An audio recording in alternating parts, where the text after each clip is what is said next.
When I went to live with my son, I didn't tell him a thing about the $27 million I inherited from my husband. Thank God I kept my mouth shut, because just days later, his wife showed up with a lawyer, and I realized they wanted to rob me of everything.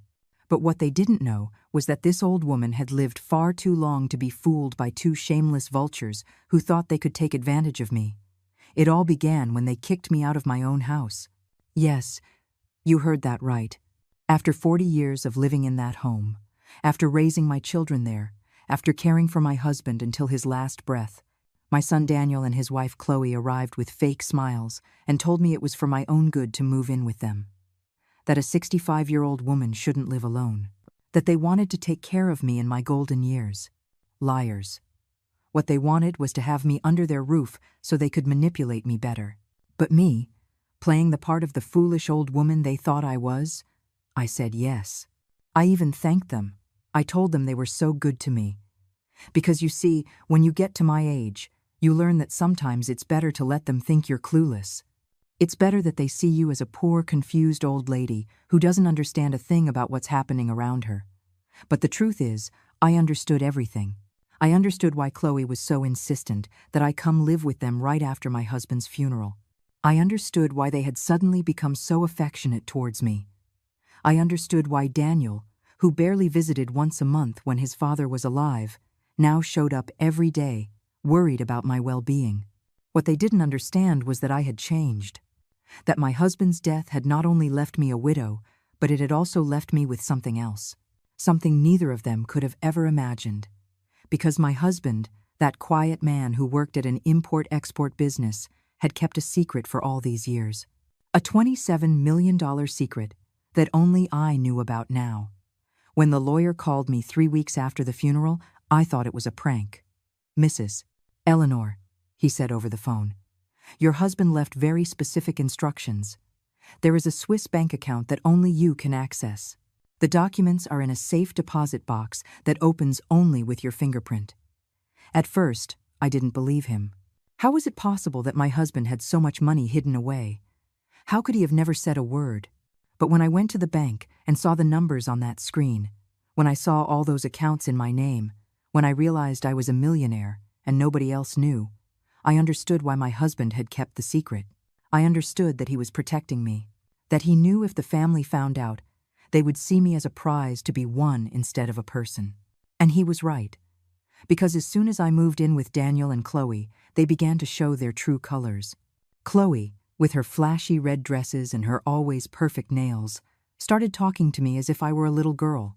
"Eleanor, don't you worry about money. We'll take care of everything," she'd say while rummaging through my purse looking for my checkbook. "Eleanor, you don't need to handle these complicated things anymore. Just leave it to us." Daniel was no better. My own son, the child I had carried in my womb for 9 months, whom I had raised with so much love, now spoke to me as if I were a burden. "Mom, you have to understand that things have changed. Dad isn't here to take care of you anymore. Now it's Chloe and me who have to look after you." As if I were a piece of furniture to be stored in the attic. But I let them believe I was confused. I let them believe I didn't understand what was happening. I played the part of the absent-minded old woman who didn't even know how to use a smartphone. I pretended I couldn't remember where I'd put my important papers. I acted as if I needed help to understand the most basic things. Because while they thought they were playing me for a fool, I was watching. I was learning. I was preparing myself for what I knew was coming. And what was coming was much worse than I had imagined. The first week living with them was like being in a badly acted play. Chloe would get up every morning and get ready as if she were going to a party, with her bright green dresses and her high heels that clicked through the house like gunshots. She would put on her makeup in front of the dining room mirror while I ate breakfast, talking to me as if I were deaf. "Eleanor, dear, today we're going to the bank to sort out some little papers for your account, okay? It's boring stuff, but necessary." I would nod with my confused old lady face, but inside, I was taking mental notes of every word, every gesture, every lie that came out of her red-painted mouth. Because Chloe didn't know that I had been married to a businessman for 40 years. She didn't know I had seen thousands of contracts, that I had been present at dinners where multi-million-dollar deals were closed, that I had learned to spot a con artist from a mile away. Daniel was more subtle, but no less obvious. My son had inherited his father's caution, but not his intelligence. He would approach me with that fake smile he had perfected since childhood whenever he wanted something. "Mom, do you remember where Dad kept the important documents? Chloe and I want to help you get everything organized, but we need to know what papers you have." As if I were foolish enough not to understand they were looking for my assets. The problem was, they didn't know I had nothing to organize. My official assets were a savings account with $12,000 and the house where I had lived for 40 years. That was all that appeared on any documents they could find. The $27 million were so well hidden that not even the best private investigator could have found them without the keys that only I possessed.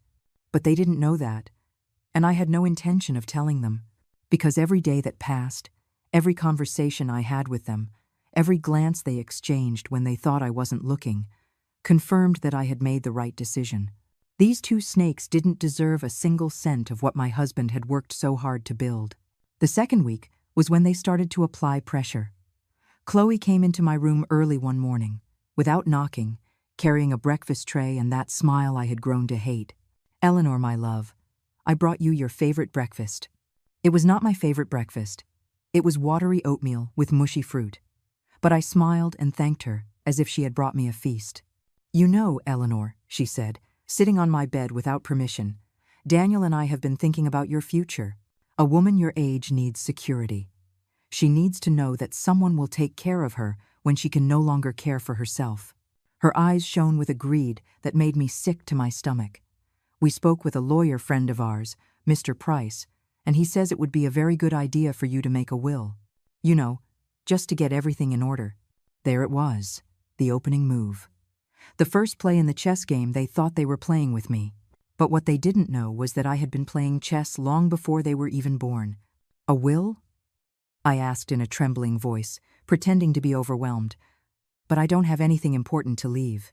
"Oh, Eleanor, don't say that," Chloe cooed in that phony voice she used for manipulation. "You have the house, you have your savings, you have valuable things. It's important that everything is legal, that someone responsible takes care of your things when you're no longer here. Someone responsible." As if she and Daniel were the definition of responsibility. That afternoon, when they thought I was taking a nap, I heard them talking in the kitchen. Their voices carried clearly to my room, and every word was like a nail in the coffin of my trust for them. "It has to be soon," Chloe was saying. "We can't wait for her to die of natural causes. We need her to sign those papers before someone else gets involved." "What if she doesn't want to sign?"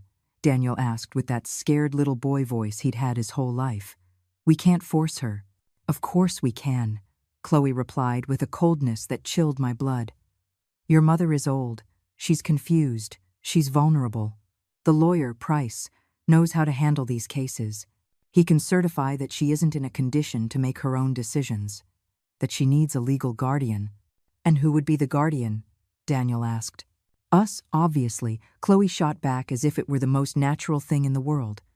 "We're her family. We're the only ones who care about her. And once we're her legal guardians, we can do whatever we want with her assets." There was the entire plan. They wanted to have me declared mentally incompetent so they could steal everything they thought I had. They wanted to use my age and my supposed confusion to get their hands on my house, my savings, everything that was mine.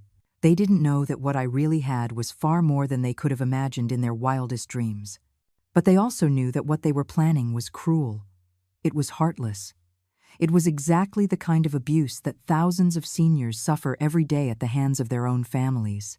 And that hurt me more than anything else. It wasn't just that they wanted to rob me. It was that they were willing to destroy my dignity, my autonomy, my right to make my own decisions, just to get money they didn't even need. Because, you see, Daniel had a good job. Chloe worked too, although she spent more time spending than earning. They lived in a nice house, had 2 cars, and took vacations twice a year. They weren't financially desperate. They were just greedy. They simply thought they deserved more than they had, and I was the easy way to get it. That night, alone in my room, I took out the cell phone I had hidden in my purse. Yes, I had a cell phone. Yes, I knew how to use it perfectly. Another one of the lies I'd led them to believe was that I didn't understand modern technology. But the truth was, my husband had taught me how to use all these things years before he died. Eleanor, he had told me, the world is changing. You have to learn how to navigate it if you want to survive. I dialed the number my husband's lawyer, Arthur Vance, had given me, a serious, professional man who had handled my husband's business for over 20 years. When he answered, I explained the situation in a low voice. "Mr. Vance," I said, "I need your help. My family is trying to rob me, and I think they're going to try to have me declared mentally incompetent." "Mrs. Eleanor," he replied in a voice that conveyed calm, "don't you worry. Tomorrow morning, I will begin preparing everything necessary to protect you, but I need you to keep acting as if you know nothing. I need you to let them think their plan is working." "Why?" I asked. "Because we are going to set a trap," he answered. "A trap that will not only protect you but will also ensure they pay for what they are trying to do."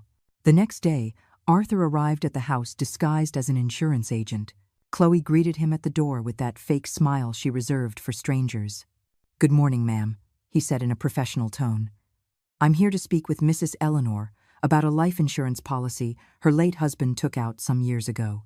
There are some benefits she may be able to claim." Chloe practically drooled when she heard the words benefits and money. "Oh, how wonderful," she exclaimed with an excitement she couldn't hide. "Eleanor is here, but she's been a bit confused lately. Perhaps it would be better if you spoke with me. I'm her daughter-in-law, and I'm helping her with all her financial affairs." Arthur glanced at me with an expression only I could interpret. "Of course, ma'am, but the law requires that I speak directly with the beneficiary. It's just a few routine questions." Chloe had no choice but to call me over, but she stood beside us the entire time, trying to hear every word. "Mrs.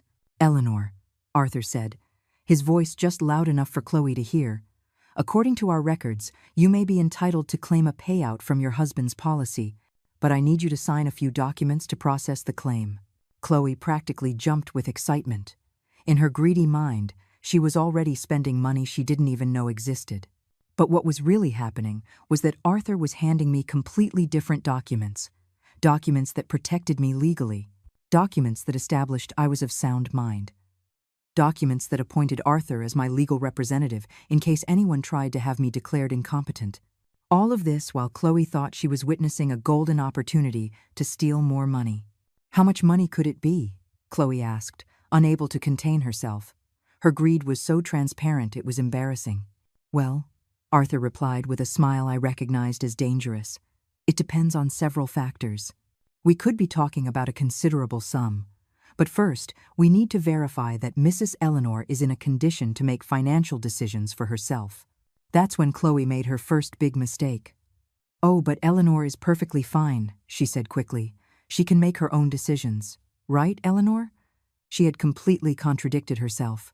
She had just affirmed that I was of sound mind, right after she had been planning to have me declared incompetent. Arthur left that day, leaving Chloe more excited than ever. But he also left me with a small recording device that looked like a hearing aid. "Mrs. Eleanor," he had whispered while pretending to review my documents, "this device will record everything they say near you. Keep it on at all times. We're going to need evidence of everything they're planning." That night at dinner, Chloe couldn't stop talking about the insurance. "Eleanor, you're so lucky," she said while cutting her steak with an aggression that made me think she was picturing something else. "Your husband really cared for you. Although, of course, managing so much money can be complicated for a person your age. Maybe we should help you with that, too." Daniel nodded like the puppet he was. "Mom, Chloe's right. We can help you invest that money, make sure it's well taken care of." As if either of them knew a thing about investing. As if either of them had worked an honest day in their lives. "I don't know," I replied in my most fragile voice. "It's a lot of money. I'm not sure I can handle it alone." Of course, that was a lie. I had managed our household finances for 40 years. I had helped my husband with his business. I knew more about money than these two good-for-nothings combined. "Exactly," Chloe said triumphantly. "That's why you need our help. That's why you need someone responsible to take care of these things for you." There was that word again. Responsible. As if robbing an old woman was the height of responsibility. But what truly bothered me wasn't just their plan. It was the way they talked to me. It was the way they treated me like a little girl who didn't understand anything. It was the way they had decided that my life, my money, my decisions, now belonged to them simply because I had gotten older. Because you see, aging isn't just a physical process, it's also a social one. Society decides that when you reach a certain age, you're no longer a whole person. You no longer have the right to make your own decisions. You no longer have a right to your privacy, your dignity, your autonomy, and family is often the first to treat you like an object instead of a person. But I wasn't just any old woman. I was Eleanor, a woman who had raised 3 children, who had built a home, who had worked side by side with her husband to create a prosperous life. I was a woman who had learned to read people, to detect their lies, to protect herself from their manipulations. And now, I was a woman with 27 million hidden dollars and the determination to use them to teach these 2 parasites a lesson. The next day, Chloe announced she had made an appointment with her lawyer friend. "Eleanor, darling," she said in that sickly sweet voice she had perfected, "Mr. Price wants to meet you. He's going to help us organize all your legal papers. You know, just to get everything in order." Gregory Price turned out to be exactly what I expected, a man in his 50s with a cheap suit and a shark smile. He had that way of speaking that tried to be professional but couldn't hide his lack of ethics. "Mrs. Eleanor," he said when he arrived at the house, "it's a pleasure to meet you. Chloe has told me so much about you."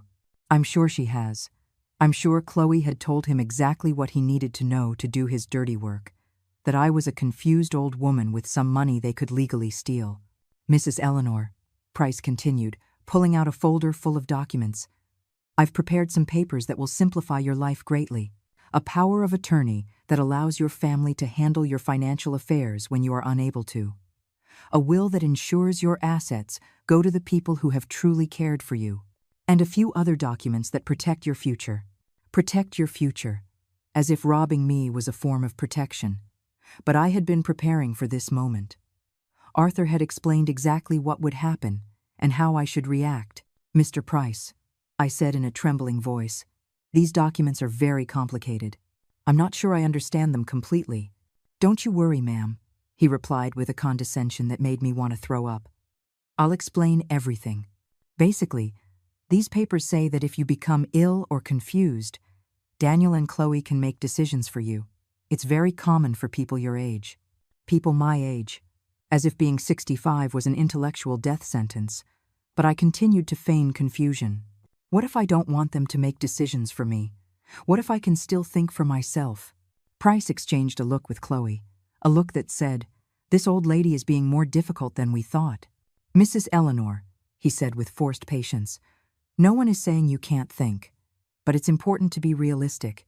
Age brings changes, and it's better to be prepared for those changes. Age brings changes. Yes, it does. But it also brings wisdom. It also brings experience. It also brings the ability to see through the lies of people like him." "And if I don't want to sign?" I asked. The silence that followed was deafening. Chloe stiffened. Daniel shifted uncomfortably in his chair. Price adjusted his tie.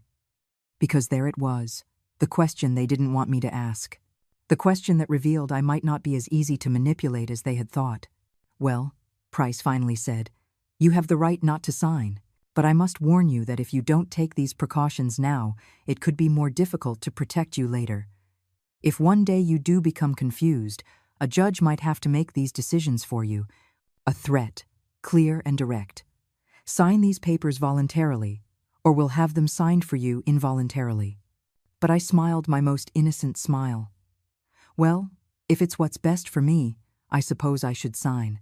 But I'd like to read everything over first. Can I take a few days to think about it?" Price didn't look happy, but he had no choice. "Of course, ma'am, take all the time you need. But remember, these documents are designed to protect you." Protect me. The most dishonest word I had heard in my life. That night, after Price had left, Chloe and Daniel followed me to my room. They didn't knock. They just walked in as if it were their right, as if my privacy no longer existed. Chloe sat on my bed without permission, while Daniel stood by the door like a guard. "Eleanor," Chloe began in that tone she used when she wanted to seem maternal, but which sounded more like a snake pretending to be a dove. "We need to have a serious talk with you. Daniel and I, are very worried about you." "Worried about what?" I asked, feigning innocence while Arthur's little device recorded every word. "About your behavior," Daniel answered, finally showing some backbone, even if it was for something so cowardly. "Lately, you've been different, more suspicious, more resistant to getting help. Resistant to getting help. As if refusing to be robbed was a mental illness." "I don't understand," I mumbled, perfecting my confused old woman act. "I just want to be sure of what I'm signing. Is that wrong?" Chloe leaned towards me, and I could smell her cheap perfume mixed with desperation. "Eleanor, dear, sometimes when people get older, they become paranoid. They start to distrust even their own family. It's normal, but it's also dangerous." Paranoid, that was the new word they were going to use to describe me. First confused, now paranoid. They were building their case step by step. "The doctor we know could help you," Chloe continued. "He could give you something to make you feel calmer, more trusting. And in the meantime, we can take care of all these complicated things that are stressing you out." A doctor they knew. Medication to calm me. They were threatening to drug me to make me more manageable.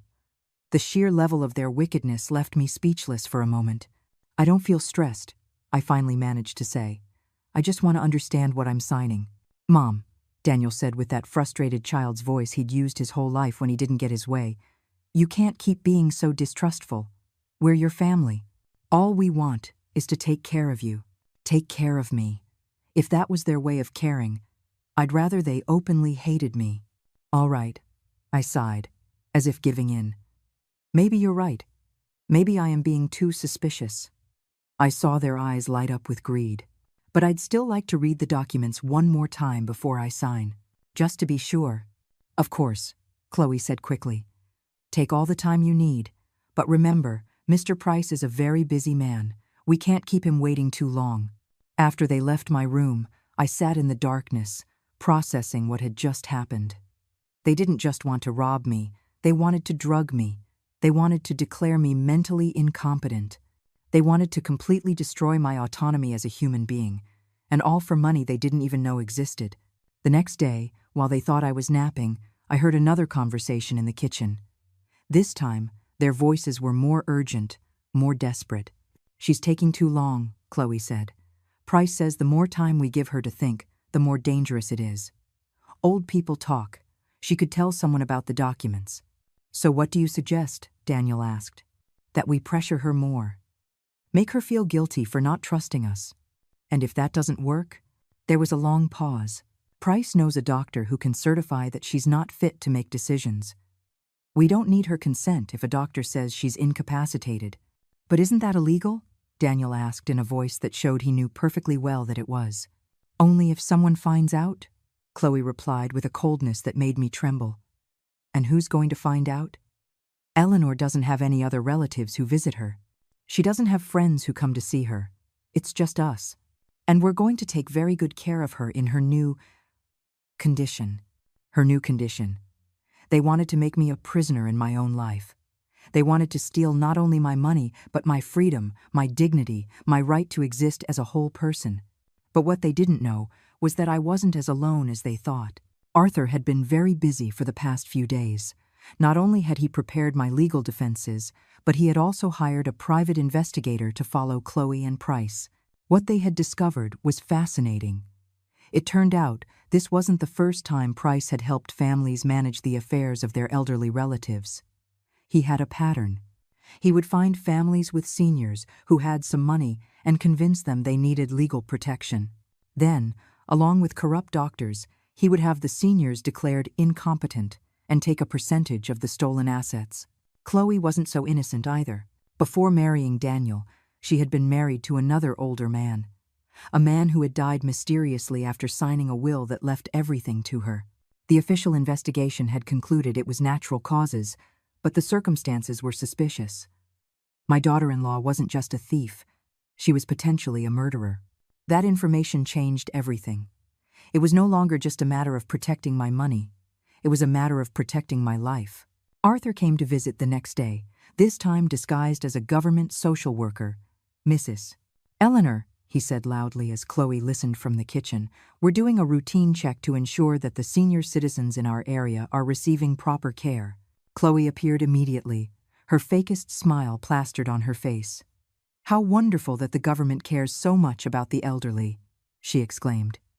"Eleanor is very well cared for here. We make sure she has everything she needs." "Excellent," Arthur replied. "But I need to speak with Mrs. Eleanor alone. It's standard protocol. Just a few routine questions about her well-being." Chloe didn't look happy, but she couldn't refuse without looking suspicious. "Of course," she said through clenched teeth. "I'll be in the kitchen if you need anything." Once we were alone, Arthur spoke in a low voice, but loud enough for the recording device to capture everything. "Mrs. Eleanor, do you feel safe in this house? Has anyone pressured you to sign documents you don't understand? Has anyone threatened you in any way?"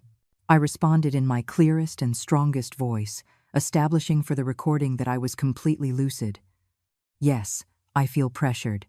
My daughter-in-law and my son want me to sign documents that would take away my control over my own decisions.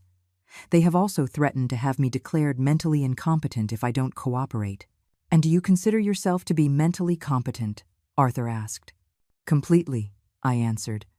"I can think for myself, I can make my own decisions, and I don't need anyone to control me."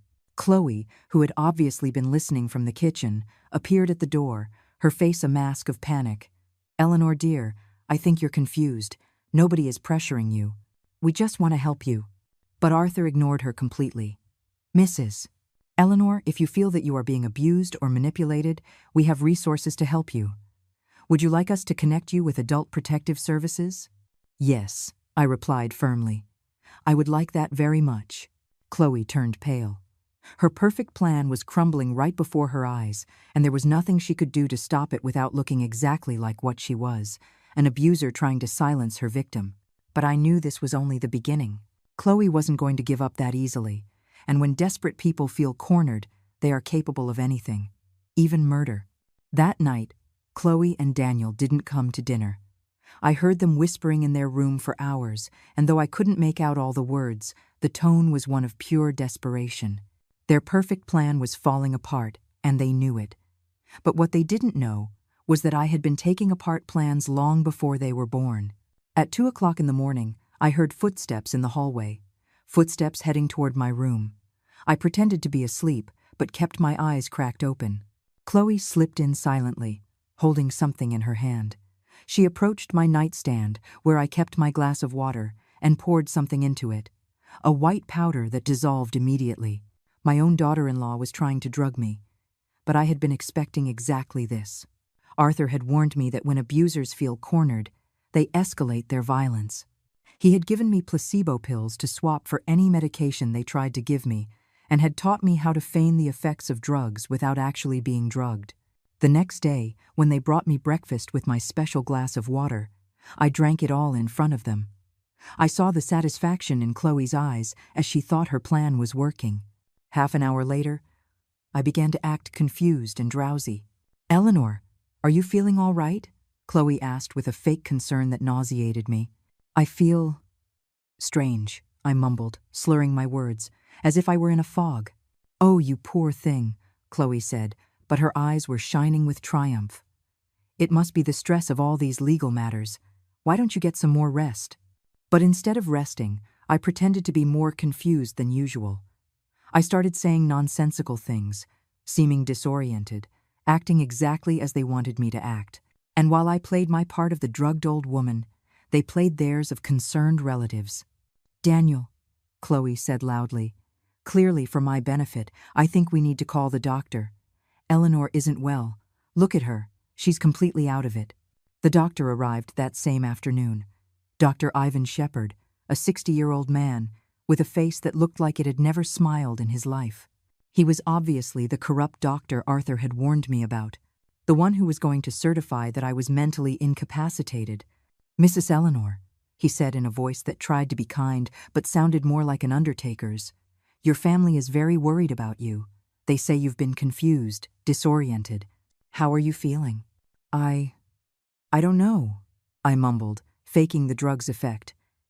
"Everything's blurry. I can't think straight. I see, the doctor said, taking notes in a pad.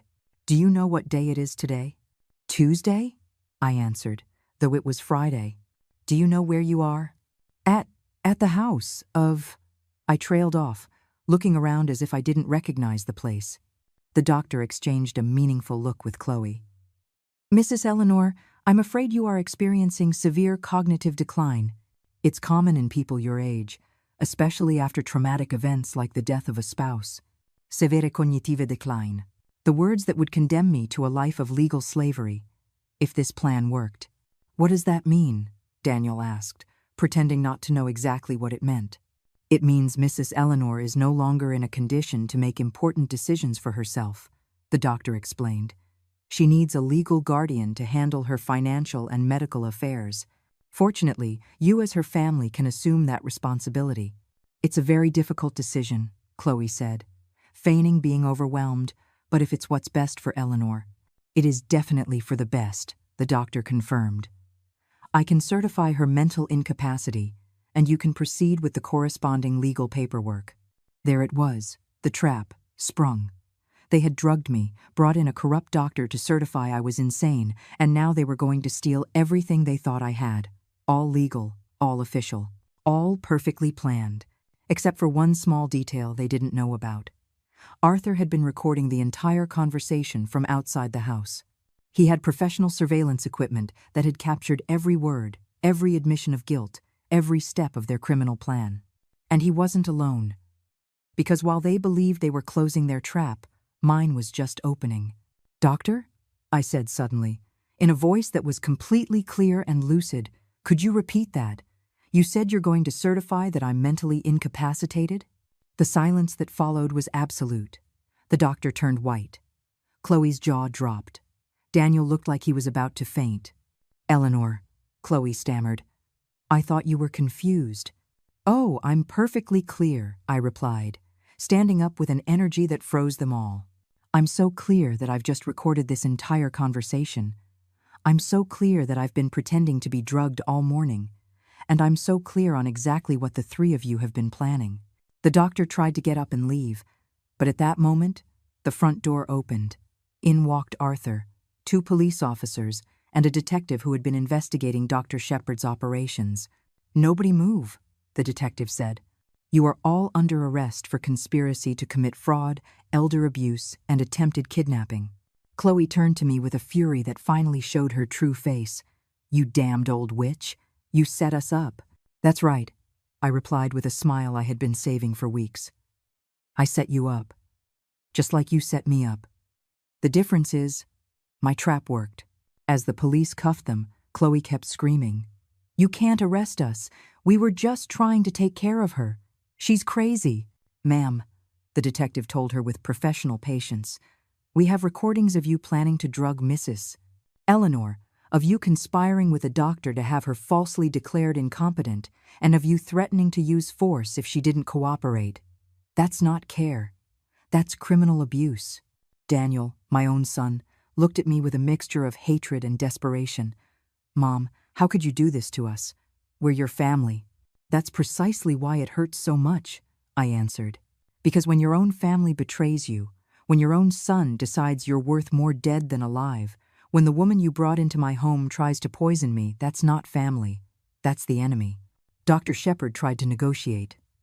Mrs. Eleanor, this is a misunderstanding. I was only trying to help. Doctor, Arthur interrupted him, we have evidence that you've been involved in at least 12 similar cases in the last 5 years. Falsifying psychiatric evaluations is a federal crime. You're going to have a lot of time in prison to think about all the help you've given. As they were led away, Chloe screamed one last threat at me. This isn't over, Eleanor. I will find a way to destroy you. But I just smiled. Because what Chloe didn't know was that this was just the beginning. I had won the first battle, but the war wasn't over. And I had $27 million to fund a revenge she would never see coming. When they were finally gone, I was left alone in the house with Arthur. Mrs. Eleanor, he said with admiration, that was brilliant. But are you sure you want to continue? We've caught them. They're under arrest. Arthur, I replied, those 3 are just the tip of the iceberg. How many other seniors are suffering what I was about to suffer? How many other families are robbing their own parents and grandparents? How many other doctors are selling false certificates of incompetence? You're right, he admitted. It's a much bigger problem. Exactly, I said, feeling a resolve I hadn't felt in years. And now I have the resources to do something about it. That night, alone in my own house for the first time in weeks, I took out the bank documents I had kept hidden. $27 million. A fortune my husband had quietly amassed, protecting it from exactly the kind of people who had just been arrested. But now I was going to use that fortune for something he never would have imagined. I was going to use it for a war. The following days were like waking from a nightmare and stepping into a dream. For the first time in months, I could walk through my own house without someone watching me. I could make my own decisions without someone questioning me. I could be myself without having to pretend to be a helpless old woman. But that freedom came with a rage that had been silently growing for weeks. Arthur came to visit the next day with news on the case. "Mrs. Eleanor," he said, reviewing his documents, "Chloe and Daniel are being held without bail. The judge deemed them a danger to the community, especially to vulnerable seniors. Dr. Shepard is also in custody, and his medical license has been suspended indefinitely." "And Price?" I asked. "Price is more complicated," Arthur admitted. "He's a lawyer. He knows the system. He's trying to cut a deal with the prosecutor's office, offering information on other cases in exchange for a reduced sentence." "Other cases?" "Yes. It turns out this operation was much larger than we thought. Price has been working with a network of corrupt doctors, fake social workers, and even some bank employees to identify seniors with money and systematically rob them. That made my blood boil. It wasn't just my case. It was a criminal enterprise that had been destroying the lives of dozens, perhaps hundreds, of older people." "How many victims?" I asked. "So far, we've identified at least 40 cases in the last 3 years, but we believe there are many more." Arthur looked at me with a serious expression. "Mrs. Eleanor, you were lucky. You had the resources and the intelligence to fight back. But many of these victims weren't so fortunate. They lost everything. Their homes, their savings, their freedom. Some were put into institutions against their will. Others simply disappeared. Disappeared." The word hit me like a punch to the gut. "You mean they were killed?" "We can't prove it yet," Arthur answered carefully. "But there are several suspicious deaths. Seniors who died shortly after signing wills that benefited people they barely knew. Deaths that were certified as natural by the very same Dr. Shepard. In that moment, I knew my personal war had become something much bigger. It was no longer just about revenge for what they had done to me. It was about justice for all the victims who never had a chance to defend themselves." "Arthur," I said with a determination that surprised even me, "I want to use my money to destroy this entire network. I want to find every victim. I want to compensate their families. And I want to make sure these people can never do this to another person again. That's going to require a lot of resources," he warned me.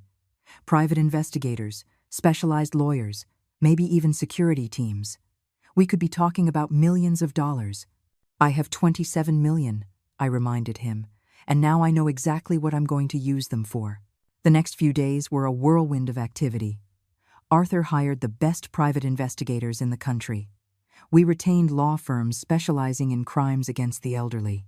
We set up temporary offices in 3 different cities to coordinate the investigation. And I, for the first time in my life, became the head of an operation that would have made my late husband proud. The results were devastating for the criminal network, but also heartbreaking for me. We found a 72-year-old woman who had been declared incompetent after her niece drugged her for weeks. They had stolen her house and her life savings and had her committed to a nursing home where she was kept permanently sedated so she couldn't complain. We found an 80-year-old man who had signed over power of attorney after his stepson threatened to send him to a psychiatric hospital if he didn't cooperate. They had emptied all his bank accounts and left him living in deplorable conditions in a miserable apartment. We found an elderly couple who had been separated after a professional caregiver convinced them they needed specialized care. They had been put in different institutions, their house had been sold, and neither of them knew where the other was. Each case was more horrific than the last. Each story was a knife to the heart. But it was also fuel for my resolve. But what truly made me explode with fury was when we discovered that Chloe had been planning this since before she even married Daniel. She had researched our family, studied our finances, and calculated exactly how much she could steal. Her marriage to my son hadn't been about love. It had been a long-term business plan. And the worst part was that Daniel knew. My investigators found emails between them from before the wedding, discussing how to handle the mother-in-law problem when the time came. My own son had been planning to rob me from the day he got married. That revelation broke my heart, but it also unleashed something within me that had been contained for far too long. I was no longer Eleanor, the betrayed widow. I was Eleanor, the avenger. Eleanor, the bringer of justice. Eleanor, the woman who was going to use every cent of her $27 million to ensure these criminals paid for every life they had destroyed. But while I was organizing my crusade, they weren't sitting idly in jail. Chloe apparently had more resources than we had imagined. She had managed to contact other members of the criminal network who were still free, and they were planning something to silence me permanently. Arthur arrived at my house one morning with an expression I had never seen on him before. "Mrs. Eleanor," he said without preamble, "we have a problem. Our contacts in the police have informed us that there's a contract out on your life." "A contract?" "Chloe has put a price on your head. $50,000 for anyone who eliminates you before you can testify at the trial. And there are people willing to collect." I was silent for a moment, processing the information. My own daughter-in-law had put a price on my life. The woman who had lived in my house, eaten at my table, and pretended to love me for years, now wanted me dead. "What do you recommend?" I finally asked. "That you leave the country for a while. That you wait until the trial is over and everyone is in prison. That you protect yourself until it's safe to return." But I had a different idea. "No, Arthur, I'm not going to run. I'm going to do the exact opposite." "What do you mean?" I smiled, a smile I had been saving for this exact moment. "I mean it's time for Eleanor, the invisible old woman, to disappear forever. And it's time for Eleanor, the most dangerous woman in the country, to make her first public appearance." "Mrs. Eleanor? Chloe wants to play with hitmen? Perfect. I have $27 million to hire the best bodyguards in the world. She wants to threaten me? Perfect. I'm going to use those threats to generate national publicity about elder abuse. She wants to silence me? Perfect. I'm going to speak so loudly that the entire country will hear me." Arthur looked at me with a mixture of admiration and terror. "Are you sure about this?" "Arthur," I said, feeling more powerful than I had in my entire life, "I have spent 65 years being invisible. I have spent 65 years letting others make the important decisions. I have spent 65 years being the quiet woman who doesn't bother anyone. And now I have the money, the motivation, and the fury to change the world. And the first thing I'm going to change is the fate of that bitch who dared to threaten my life."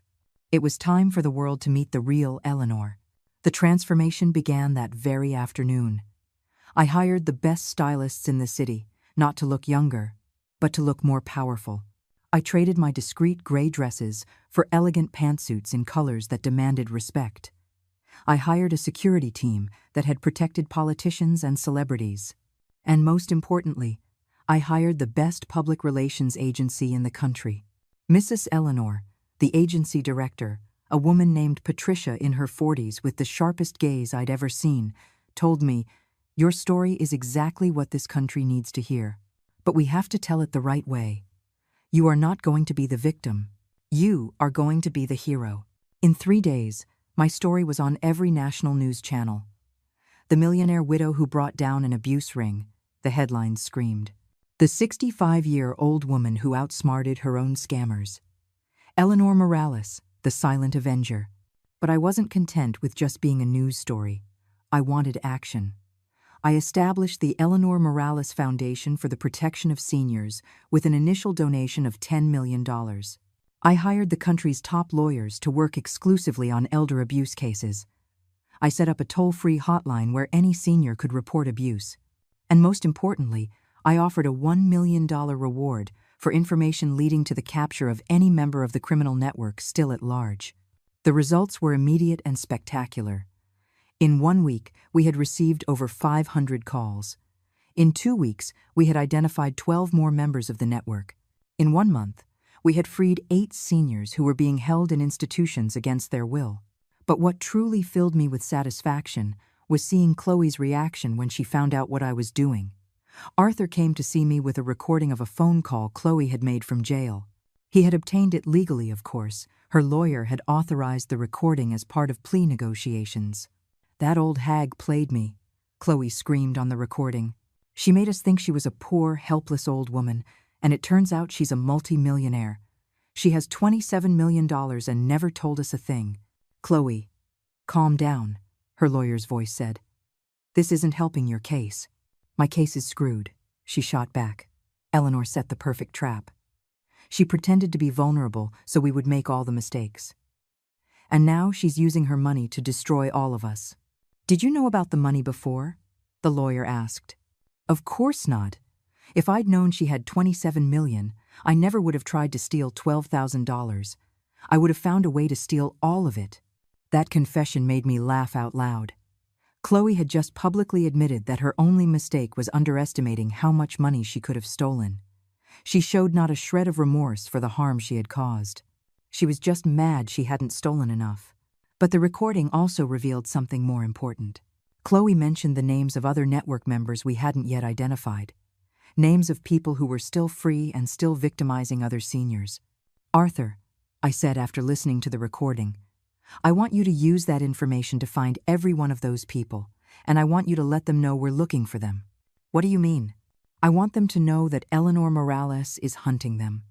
I want them to know I have unlimited resources and absolute determination. I want them to be afraid." And it worked. In the following weeks, 3 more members of the network turned themselves in, hoping to cut deals with the prosecution. 2 others were arrested trying to flee the country. And one, a doctor who had been falsifying death certificates to cover up murders, was found dead in his home with a suicide note confessing his crimes. The case had become the biggest national scandal of the year. Every news outlet was talking about the elder abuse ring and the vengeance of Eleanor Morales. Politicians from both parties were competing to see who could pass the strictest laws against elder abuse. And I had become the public face of a cause that affected millions of people. But the most satisfying moment of all was when I received a call from the prison. Daniel wanted to talk to me. "Mom," he said, his voice cracking, when we finally met in the visitor's room. "I'm so sorry. I didn't know things would go this far." I looked at him through the reinforced glass, this 35-year-old man who had come from my body and had chosen to betray me in the cruelest way possible. "What exactly are you sorry for, Daniel? Are you sorry for trying to rob me? Or are you sorry you got caught?" "I'm sorry for everything," he replied, and for the first time in years, I saw real tears in his eyes. "I'm sorry I betrayed you. I'm sorry I let Chloe convince me to do something so horrible. I'm sorry I wasn't the son you deserved." "And what do you want me to do with that?" I asked. "I want you to forgive me," he said. "I know I don't deserve it, but you're my mother. You're the only family I have." I was silent for a long moment, studying his face, searching for any sign of the sincerity I had known when he was a boy, searching for some hope that the son I had raised still existed somewhere inside this stranger. "Daniel," I said finally, "I'm going to ask you a question, and I want you to answer with complete honesty. If I hadn't discovered your plan, if you had succeeded in having me declared incompetent and stealing my money, what would you have done with me afterward?" He lowered his head. "We would have taken care of you." "Liar," I cut him off. "What would you have done with me afterward?" A long silence. Very long. "We would have put you in a home somewhere," he finally admitted. "And if I had resisted? If I had tried to escape? If I had tried to tell the truth?" Another silence. Even longer this time. "Chloe said that there would be ways to keep you calm," he mumbled. "Drugs." "Yes. And if that hadn't worked?" The silence that followed gave me the answer I needed. My own son, the child I had carried for 9 months, whom I had nursed, whom I had cared for when he was sick, whom I had helped with his homework for years, would have had me killed for money. "I understand you perfectly," I said, standing up. "And now you understand this. You no longer have a mother. Eleanor Morales, the woman who raised you, died the day you decided to betray her. The woman you're looking at now is someone completely different. Someone who has no children. Someone who has no family. Someone who dedicates her life to protecting the innocent from people like you. Mom, please. I am not your mom, I said with a coldness that surprised me. I am Eleanor Morales, the woman who made sure you and your wife will spend the rest of your lives in prison. And when you get out, if you ever get out, you will find there is no place in this world where you can hide from the consequences of what you did. I walked out of that prison knowing I had closed a chapter of my life forever. I was no longer the betrayed mother seeking justice. I was something far more powerful and far more dangerous. I was a woman with nothing left to lose and $27 million to see that justice was done. 6 months later, my foundation had grown into the most powerful organization in the country in the fight against elder abuse. We had rescued over 200 seniors from abusive situations. We had gotten 53 criminals arrested. We had successfully lobbied Congress to pass the Eleanor Morales Act, which stiffened penalties for financial abuse of seniors and created a national protection system. But what gave me the most satisfaction was knowing my name had become a nightmare for every abuser in the country. Whenever someone tried to take advantage of an elderly person, the victim or their relatives would say, "I'm going to call Eleanor Morales." And that threat was enough to make most criminals back down. My main office was in a 10-story building I had bought in the city center. From my office on the top floor, I could see the entire city that had once seen me as an invisible old woman. Now they saw me as a force of nature. "Mrs. Eleanor," Patricia said as we reviewed the results of our latest campaign, "we have an interview scheduled with 60 Minutes next week. They want to do a special on your work and the impact it's had across the country." "Perfect," I replied. "Any news on the trial?" "Yes. Chloe and Daniel were sentenced this morning. He received 15 years for conspiracy, fraud, and elder abuse. She received 25 years for the same charges, plus attempted murder for the drugs she put in your drink. 25 years. Chloe would be almost 70 when she got out of prison, if she even lived that long. She would be an old woman, just like the victims she had abused. There was a poetic justice in that which filled me with satisfaction. And Dr. Shepard? 30 years. And his medical license has been permanently revoked. He will never practice medicine again. Price? 12 years. His cooperation with the DA's office helped him, but not much. He also lost his license to practice law. 40 years of my life had been built on trust that these people had tried to shatter. In return, I had taken the rest of their lives. It seemed like a fair trade. That afternoon, while reviewing new cases that had arrived at the foundation, I received a call that changed my life once again. "Eleanor Morales?" A female voice I didn't recognize asked. "Yes. How can I help you?" "My name is Isabella Vargas. I'm an investigative journalist. I've been following your case and the work of your foundation, and there's something I think you should know." "What is it?" "Your husband, Mr. Morales. I think there's more to his story than you know. Could we meet?" Isabella turned out to be a young woman, about 30, with the same determination in her eyes that I had developed. She arrived at my office with a box full of documents and photographs. "Mrs. Eleanor," she said, opening the box, "I've been investigating your husband's financial operations for the last 6 months. What I found is going to change everything you think you know about him." "What do you mean?" "Your husband didn't just have $27 million hidden," she said, pulling out bank statements I had never seen. He had over 80 million spread across banks in 12 different countries. I was speechless. $80 million. My husband had been far wealthier than I had ever imagined. "But that's not all," Isabella continued. "These funds didn't just come from his import-export business. They came from something much more interesting." She showed me photographs of my husband meeting with men I didn't recognize, documents showing money transfers from organizations I'd never heard of, travel records to countries he had never told me he visited. "Mrs. Eleanor," Isabella said with a gravity that frightened me, "your husband was what we call a financial vigilante. He used his import-export company as a front to investigate and dismantle organized crime networks. The money he left you wasn't just his. It was money he had confiscated from criminals over the years." "Are you saying my husband was some kind of vigilante?" Exactly. And the 27 million you received was just a small part of a much larger fund he had established to continue his work after his death. Isabella pulled out more documents. There's a letter, Mrs. Eleanor. A letter he wrote for you, which was only to be delivered if you proved you were worthy of continuing his mission. Worthy how?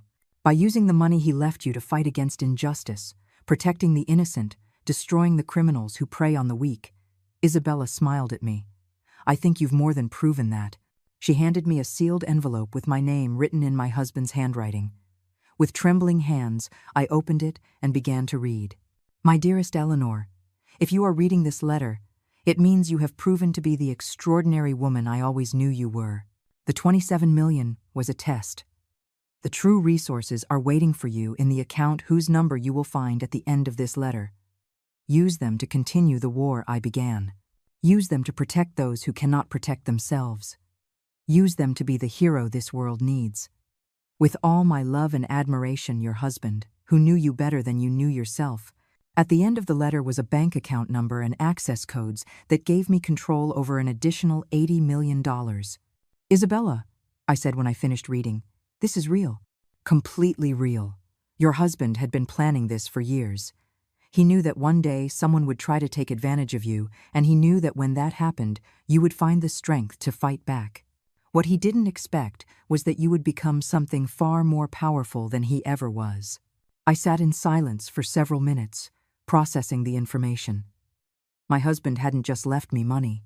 He had left me a legacy, a mission, a war to continue. What are you going to do now? Isabella asked. I smiled, a smile that would have terrified Chloe if she had seen it. I'm going to use every cent of this $107 million to turn this country into a place where no one, ever again, can take advantage of an elderly person.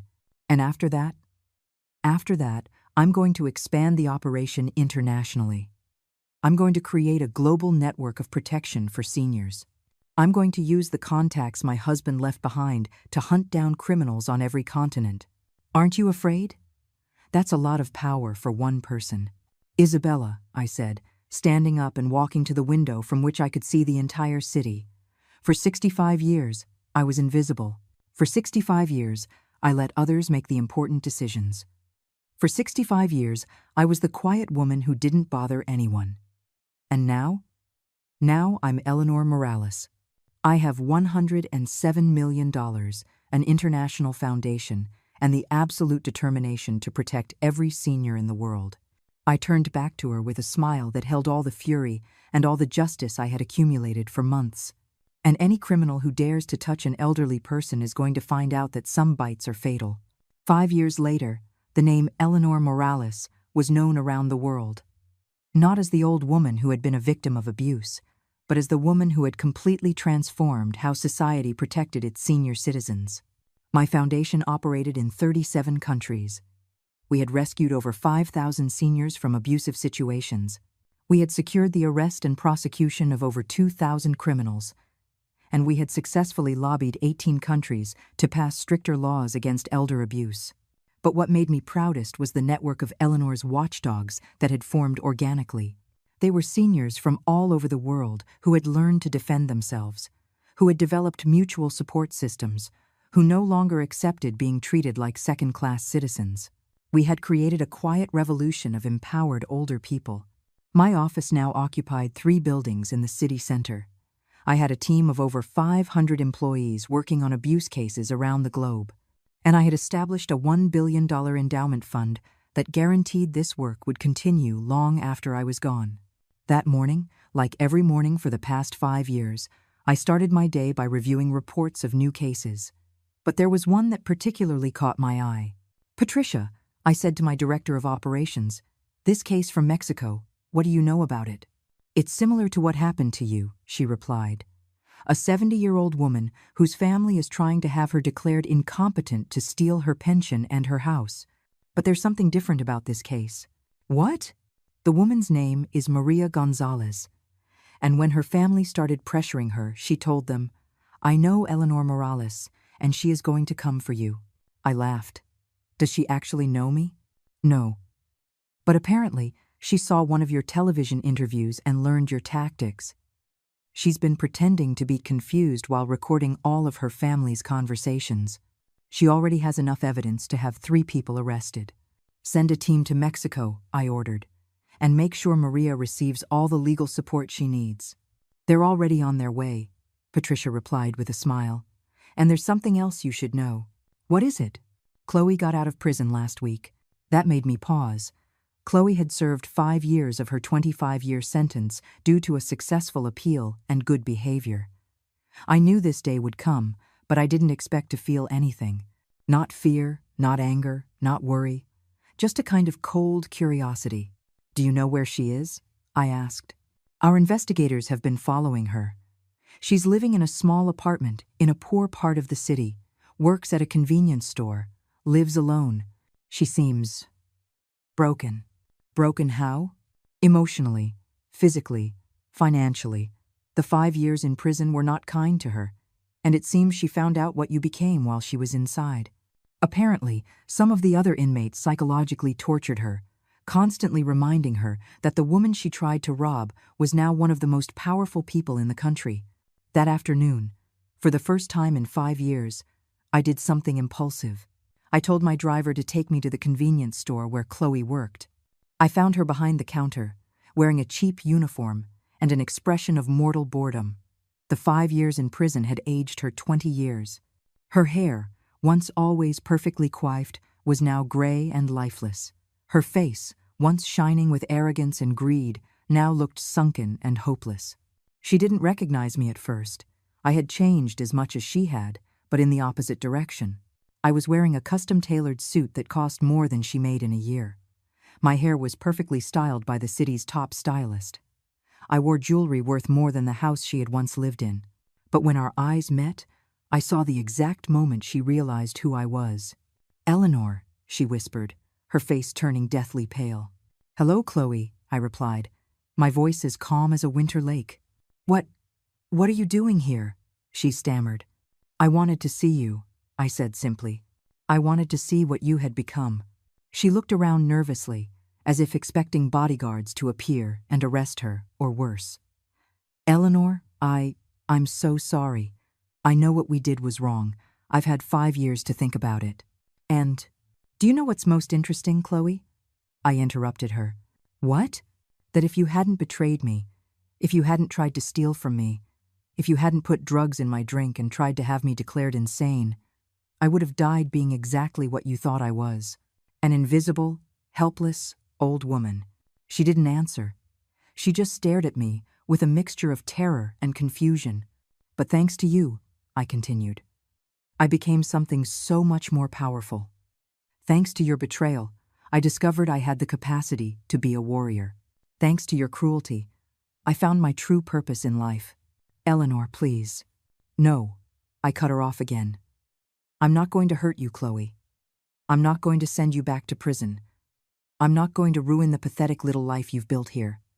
No, because you're no longer important enough to me to dedicate another second of my time." I took an envelope from my purse and placed it on the counter. "But I want you to have this." "What is it?"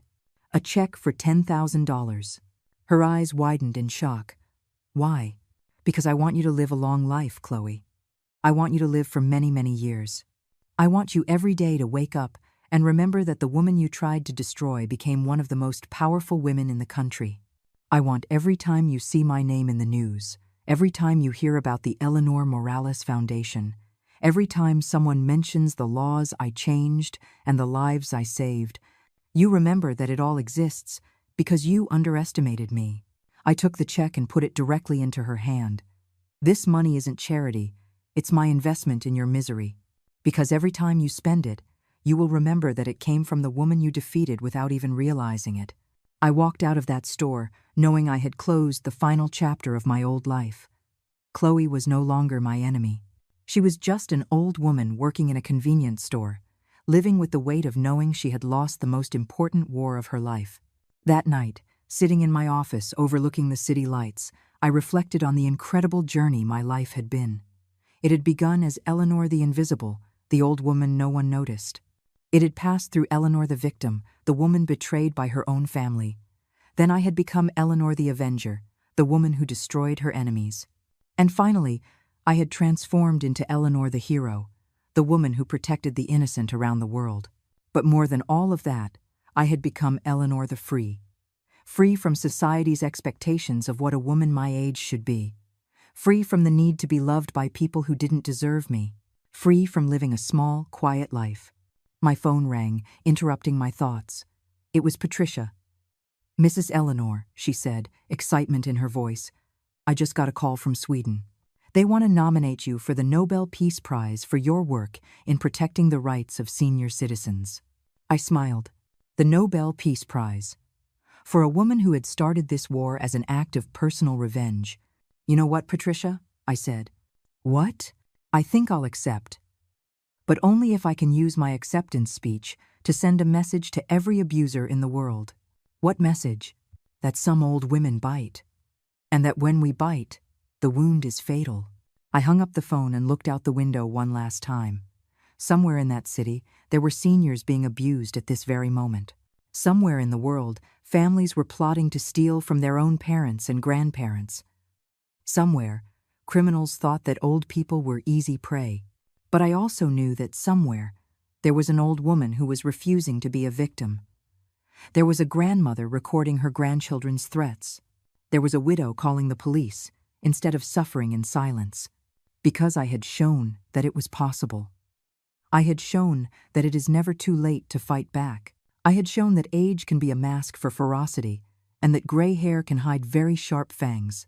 And that, I thought as I turned off the lights in my office, was the most perfect revenge of all. I hadn't just destroyed my enemies. I had inspired an entire generation of seniors not to let themselves be destroyed. Some bites, after all, are contagious.